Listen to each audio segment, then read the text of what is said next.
વડોદરા શહેરમાં hit and run જેવા ગુનાઓ સામે કડક કાર્યવાહી કરવાની સૂચના અનુસાર લક્ષ્મીપુરા પોલીસ સ્ટેશને નોંધપાત્ર કામગીરી કરી છે. વડોદરા શહેરના પોલીસ કમિશનર શ્રી નરસમ્હા કુમાર તથા અધિક પોલીસ કમિશનર શ્રી લીના પાટીલના માર્ગદર્શન હેઠળ અને નાયબ police commissioner zone 1 doctor Jagdish Yavada તથા મદદનીશ પોલીસ કમિશનર બી ડિવિઝન આર.ડી. કવા સાહેબના સીધા માર્ગદર્શન હેઠળ પોલીસ ઇન્સ્પેક્ટર જી.ડી. રાજપૂતની દોરવણીમાં આ કામગીરી હાથ ધરાઈ હતી. બનાવની વિગત. આજરોજ તારીખ 17/2/2026ના રોજ સવારે અંદાજે 11:30 વાગે એક ફોર વ્હીલર ચાલકે પૂરઝડપે અને ગફલતભરી રીતે વાહન હંકારી સમતા બ્લિકેટ સ્ટોર બહાર પાર્ક કરેલી ફરિયાદીની એક્ટિવા તેમજ આસપાસ પાર્ક કરેલા અન્ય ટુ વ્હીલર વાહનોને ટક્કર મારી અકસ્માત સર્જ્યો હતો.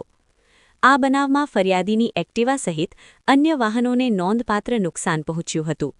ઘટનાની જાણ થતાં જ પોલીસ દ્વારા તાત્કાલિક કાર્યવાહી હાથ ધરી ગુનો નોંધી તપાસ શરૂ કરવામાં આવી હતી.